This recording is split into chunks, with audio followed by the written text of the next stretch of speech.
कहानियां तो आज तक आप सबने बहुत सुनी होंगी, पर शायद ऐसी कहानी ना आपने पहले कभी सुनी होगी और ना देखी होगी। तो आइए मैं आपको लेकर चलती हूँ ऐसे ही एक गांव में, जहाँ इंसान नहीं बल्कि फल रहते हैं। जी हाँ, आपने बिल्कुल सही सुना, फल। अब आप सोचेंगे भला ऐसी भी कोई दुनिया होती है क्या? पर हमारे कार्टून सिटी में सब कुछ होता है। तो चलिए देर किस बात की, बिना आपके वक्त को बर्बाद किए मैं आपको लेकर चलती हूँ हमारे नए सफर पर, फलों की दुनिया में। बहुत समय पहले पहाड़ों के पीछे बादलों से ढके एक अनोखे इलाके में बसा था एक जादुई गांव, फलपुर। ये गांव किसी सपने से कम नहीं था। यहाँ घर मिट्टी की नहीं बल्कि फल से और उनके पत्तों से बने थे। सड़कें फूलों से सजी रहती थीं और हवा में हमेशा मीठी खुशबू तैरती रहती थी।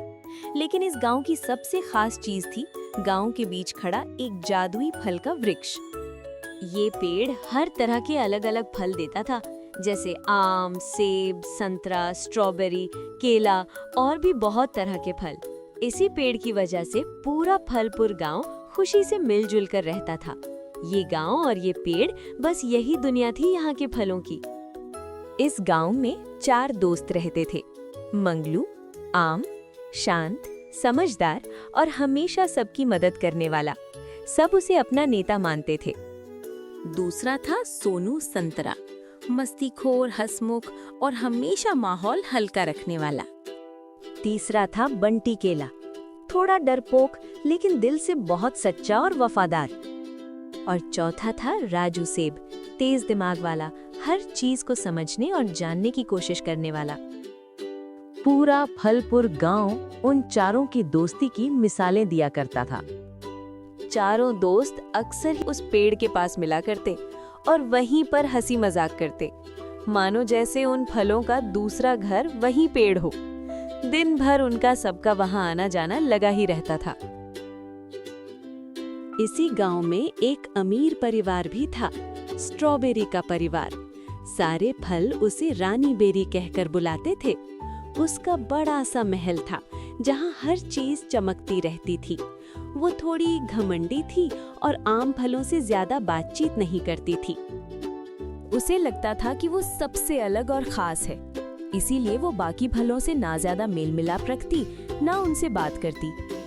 इसी कारण से गांव के बाकी फल भी उससे थोड़ा दूर ही रहते थे। ऐसे ही हंसी खुशी सबका वक्त गुजर रहा था कि तभी एक दिन अचानक कुछ ऐसा हुआ जिसने पूरे फलपुर गांव को चिंता में डाल दिया। एक सुबह जब सूरज निकला, सभी ने कुछ अजीब महसूस किया। सबने देखा कि जादुई पेड़ के पत्ते मुरझाने लगे, फल गिरने लगे और उनका स्वाद भी फीका हो गया था। ये सब देखकर पूरा गांव घबरा गया। तभी संतरा चिल्लाया, ये क्या हो रहा है? इससे पहले तो कभी कुछ ऐसा नहीं हुआ है। ये पेड़ ऐसे कैसे अचानक मुरझाने लगा? फिर केला डरते हुए बोला, अगर ये पेड़ खत्म हो गया तो हम सब भी खत्म हो जाएंगे। सारे फल घबरा रहे थे। तभी आम ने गंभीर होकर कहा, ऐसे डरने से काम नहीं चलेगा। हमें इस समस्या की जड़ तक जाना होगा और इसका कोई हल निकालना होगा। हम सब ऐसे ही हाथ पर हाथ डालकर नहीं बैठ सकते हैं। तभी आम ने राजू सेब को इशारा किया और फिर राजू सेब ने पेड़ को ध्यान से देखा और बोला, मुझे लगता है कुछ गड़बड़ जड़ों में है। हमें खुदाई करके नीचे देखना होगा, तभी हमें पता चलेगा कि आखिर ऐसा क्या हुआ है जो ये पेड़ अचानक मुरझाने लगा। ये सुनते ही फौरन चारों दोस्तों ने मिलकर खुदाई शुरू की। तभी कुछ देर बाद उन्हें मिट्टी के अंदर एक पुराना संदूक मिला। आम ने बिना देर किए संदूक खोला और जैसे ही संदूक खुला, उसमें से एक नक्शा और एक पर्ची निकला। फिर आम ने पर्ची लिया और पढ़ा, जो सच्चे दिल, ईमानदारी और सबको साथ लेकर इस नक्शे की राह पर चलेगा, वही इस पेड़ और पूरे फलपुर गांव को बचा पाएगा। ये सुनकर सब एक दूसरे को देखने लगे। तभी किसी ने कहा, क्या बकवास है ये सब। ये सब सिर्फ वक्त की बर्बादी है और कुछ नहीं। कुछ भी नहीं रखा है इस नक्शे और इस पेड़ में। चलो भाइयों, चलो यहाँ से। यहाँ ऐसे ही खड़े रहने से कुछ नहीं होगा। बहुत काम है हम सबको। इतना कहते ही गांव के सारे फल अपने अपने काम पर चले गए। बस बच गए तो वहाँ सिर्फ वो 4 दोस्त। तभी केला ने उदास मन से कहा, इस पर्ची में लिखा है कि सबको साथ मिलकर चलना होगा, पर यहाँ तो सबसे पहले सबने एक दूसरे का साथ छोड़ दिया। यहाँ बस सबको खुद की पड़ी है, किसी को इस गांव से कोई मतलब ही नहीं है। तभी सेब की नजर आम पर पड़ी। वो पेड़ के जड़ के पास बैठकर कुछ सोच रहा था। फिर सेब ने आम से कहा, तुम क्या सोच रहे हो? चलो घर चलते हैं, शाम होने वाली है, सब चले गए हैं, हमें भी चलना चाहिए। आम ने शांत आवाज में कहा, नहीं, हम कहीं नहीं जाएंगे। हम ऐसे ही इस पेड़ और इस गांव को खत्म नहीं होने दे सकते हैं। तुम क्या बोल रहे हो आम? तुमने सुना ना, सब गांव वालों ने क्या कहा? सबको ये बकवास लगता है। फिर हम क्या कर सकते हैं इसमें? नहीं, हम कर सकते हैं। हम 4 अगर साथ हैं तो हम कुछ भी कर सकते हैं। हमें किसी और गांव वालों की कोई जरूरत नहीं है। मैं तुम लोगों से जानना चाहता हूँ, क्या तुम लोग मेरे साथ हो? क्या तुम लोग मेरे साथ चलोगे हमारे इस गांव को बचाने के लिए? फिर तीनों दोस्तों ने एक दूसरे को देखा और फिर सेब ने कहा, हाँ, हम सब तुम्हारे साथ चलेंगे, सिर्फ इस पेड़ और हमारी दोस्ती के लिए। तो ठीक है, अब तुम सब अपने अपने घर जाओ और अपने घर से सफर में काम आने की सारी जरूरी चीजें लेकर मुझे आधे घंटे में यहीं पेड़ के नीचे मिलो।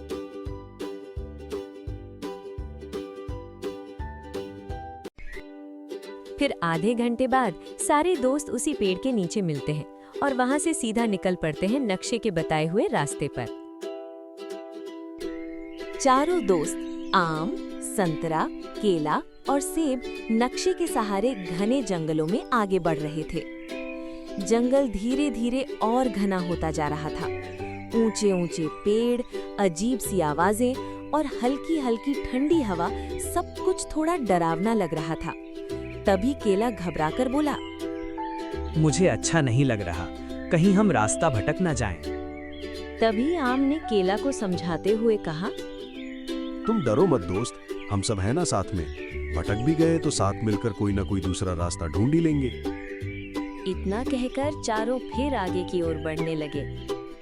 चारों दोस्त जंगल के रास्ते कुछ दूर चले ही थे कि उन्हें रास्ते में जंगल का राजा तरबूज मिला और चारों दोस्तों से कहा, ठहरो, तुम सब आगे नहीं जा सकते। आम ने नरमी से पूछा, क्यों तरबूज महाराज, हमसे कोई गलती हुई है क्या? कृपा करके हमें आगे जाने दीजिए। हमारा गांव खतरे में है, हम उसे बचाने के लिए उपाय ढूंढने जा रहे हैं। तुम्हें आगे जाने की इजाजत तभी मिलेगी जब तुम सब मेरी परीक्षा में पास होगे। परीक्षा? कैसी परीक्षा? क्या करना होगा हमें इस परीक्षा में पास होने के लिए? तुम सबको आगे जाने के लिए तुम्हें अपनी दोस्ती साबित करनी होगी। ये सुनकर चारों चौंक गए। तभी तरबूज राजा ने अपने हाथ उठाए और अचानक उनके सामने 3 रास्ते खुल गए। हर रास्ता अलग था। पहला रास्ता आसान और चमकदार, दूसरा रास्ता कांटों से भरा, तीसरा रास्ता अंधेरा और डरावना। फिर तरबूज बोला, तुम्हारे सामने ये 3 रास्ते हैं, तुम्हें इनमें से एक रास्ता चुनना होगा। लेकिन क्या तरबूज राजा? लेकिन तुम चारों में से केवल 2 ही लोग आगे जा सकते हैं, बाकी 2 को यहीं रुकना होगा। ये सुनकर सब चौंक गए। कुछ पल के लिए चारों चुप हो गए। तभी केला ने धीरे से बोला, अगर 2 ही जा सकते हैं तो तुम तीनों चले जाओ, मैं यहीं रुक जाता हूँ। नहीं, हम तुम्हें अकेला नहीं छोड़ सकते। तभी सेब ने थोड़ा सोचा और बोला, अगर हमें सच में इस यात्रा को पूरा करना है तो हमें एक साथ ही रहना होगा। फिर आम आगे बढ़ा और तरबूज राजा से बोला, हम चारों साथ आए हैं और साथ ही जाएंगे। अगर किसी एक को भी रुकना पड़ा तो हम सब यहीं रुक जाएंगे। इतना सुनते ही तीनों रास्ते अचानक गायब हो गए और तरबूज राजा मुस्कुराने लगा और बोला, यही थी मेरी असली परीक्षा। तुम सब पास हो चुके हो मेरी परीक्षा में। अब तुम सब साथ में आगे जा सकते हो। मैं बस देखना चाहता था कि तुम में से कौन अपनी दोस्तों के लिए त्याग करने को तैयार है और कौन सच्ची दोस्ती निभाता है। तुमने साबित कर दिया कि तुम्हारी दोस्ती सच्ची है और यही सबसे बड़ी ताकत है। अब तुम सब आगे की तरफ बढ़ सकते हो। मैं दुआ करूंगा कि तुम सब जिस काम के लिए जा रही हो उसमें तुम सब सफल रहो। चारों दोस्त तरबूज की परीक्षा पास कर उसे अलविदा कहकर धीरे धीरे आगे बढ़ ही रही थी कि तभी उन्हें बीच रास्ते में फिर एक एवोकाडो आया और कहा, तुम्हें अगर यहाँ से आगे जाना है तो मेरी पहेलियों का जवाब देना होगा, वरना तुम सब यहीं कैद हो जाओगे। संतरा ने धीरे से कहा, अब ये क्या नई मुसीबत है? हम पेड़ को बचाने निकले हैं या पहेलियां सुलझाने? तभी आम ने कहा, आप पूछिए अपनी पहेली, हम जवाब देने को तैयार हैं। फिर एवोकाडो ने एक कठिन पहेली पूछी। सबसे मीठी चीज क्या है? सब सोच में पड़े ही थे कि सेब ने कहा, सच्ची दोस्ती। दोस्ती से मीठा और कुछ भी नहीं है इस दुनिया में। दोस्ती है जो बिना किसी फायदे के आपके साथ चलते हैं, सिर्फ आपके लिए। तो हमारे लिए तो दोस्ती से मीठा कुछ भी नहीं है। एवोकाडो ये सुनकर मुस्कुराया और उन्हें आगे जाने की इजाजत दे दी। फिर चारों वहां से आगे की ओर बढ़ गए। चलते चलते शाम होने को आई, तभी केला थकी हुई आवाज में कहता है, अब और नहीं, मैं अब और आगे नहीं चल सकता। कहाँ है वो जगह? हमें चलते चलते सुबह से शाम हो गई, पर हम अभी भी जंगल के बीच ही भटक रहे हैं। तभी आम ने कहा, बस थोड़ी दूर और दोस्त, हम अपनी मंजिल के करीब ही हैं। बस तुम थोड़ी और हिम्मत करो। फिर चारों हिम्मत करके आगे बढ़ते हैं। तभी रास्ते में उन्हें फिर से एक नींबू मिलता है और उनसे कहता है, कहाँ हमारे जंगल में आए और हमसे बिना में ही चल दिए। अब तू कौन है और हमारे रास्ते के बीच में क्यों खड़ा है? चल साइड हट और हमें जाने दे, वैसे भी हम जल्दी में हैं। बड़े ही बदतमीज जान पड़ते हो तुम। क्या तुम सब में कोई सभ्य फल नहीं है जो मीठा बोलता हो? तभी आम आगे आकर बोलता है, माफ करिएगा नींबू भाई, हम थोड़ा परेशान और थके हुए हैं, इसलिए संतरा थोड़ी बदतमीजी कर गया। उसकी तरफ से मैं माफी मांगता हूँ आपसे। तुम थोड़े तमीजदार जान पड़ते हो। खैर, ये मेरा इलाका है और इसे पार करने से पहले तुम सबको मेरे सवालों के जवाब देने होंगे। लो कर लो बात। एक और सवाल, क्या हम यहाँ सिर्फ सवाल जवाब करने आए हैं? हाँ हाँ पूछिए ना नींबू भाई, हम सब तैयार हैं आपके सवाल के लिए। क्या तुम सब एक दूसरे पर पूरी तरह भरोसा करते हो? कुछ पल के लिए सब चुप हो गए। फिर आम ने कहा, हाँ, हम एक दूसरे के बिना कुछ नहीं, हमें अपनी दोस्ती पर पूरा भरोसा है। तभी नींबू ने आम से कुछ ऐसा कहा जिसे सब सुनकर दंग रह गए। ठीक है, तुम सब आगे जा सकते हो, पर तुम ध्यान रखना, हर सच्चाई मीठी नहीं होती। फिर सब वहां से आगे की तरफ निकल जाते हैं और कुछ दूर चलने के बाद जब वे खजाने की जगह पहुंचे तो वे हैरान रह गए। वहां पहले से कोई खड़ा था, रानी बेरी। उसे वहां देख संतरा गुस्से में बोला, तुम यहाँ क्या कर रही हो? फिर रानी बेरी धीरे से बोली, मैंने ही जादुई पेड़ की शक्ति छुपा दी थी। ये सुनकर सभी फल चौंक गए। रानी बेरी रोते हुए बोली, मुझे लगता था कि अगर मैं ही सबसे खास रहूंगी तो सब मेरी इज्जत करेंगे, लेकिन मैं अकेली पड़ गई। इस पेड़ ने मुझसे मेरा सब कुछ छीनने की कोशिश की, इसीलिए मैंने ऐसा किया। फिर रानी बेरी कुछ पल चुप रही। उसकी आंखें नीचे झुकी हुई थी और पहली बार उसके चेहरे पर घमंड नहीं बल्कि दर्द और पछतावा दिख रहा था। तुम सबको लगता है कि मैं घमंडी हूँ, लेकिन असल में मैं हमेशा से अकेली थी। जब मैं छोटी थी सब मेरे घर की तारीफ करते थे, मेरे महल की, मेरे कपड़ों की, मेरे स्वाद की, लेकिन किसी ने कभी मुझे दोस्त नहीं बनाया। धीरे धीरे मुझे लगने लगा कि लोग मुझे नहीं, मेरी अमीरी को पसंद करते हैं। इसलिए मैंने सोचा अगर मैं सबसे ज्यादा खास बन जाऊं तो शायद लोग मुझे सच में मान देंगे। लेकिन उस पेड़ की वजह से मुझे वो भी नहीं मिला। इसी सोच में आकर मैंने एक दिन जादुई पेड़ की जड़ों में छुपी ताकत को खोज लिया। मुझे वहां एक पुरानी किताब मिली थी जिसमें लिखा था, जो इस शक्ति को अपने पास रखेगा वही पूरे गांव पर असर डाल सकता है। शुरू में मुझे लगा अब मैं सबसे ज्यादा पावरफुल हूँ, लेकिन कुछ ही दिनों में पेड़ सूखने लगा, फल खराब होने लगे, गांव में उदासी फैल गई और सबसे बुरा, फिर भी कोई भी फल मेरे पास नहीं आया मदद के लिए। ये सब बताते बताते रानी बेरी की आंखों से आंसू निकल पड़े। मैंने सोचा था कि ताकत से मैं खास बन जाऊंगी, लेकिन मैं और भी ज्यादा अकेली हो गई। फिर आम ने बहुत शांत होकर कहा, खास बनने के लिए दूसरों को कमजोर करना जरूरी नहीं होता रानी बेरी।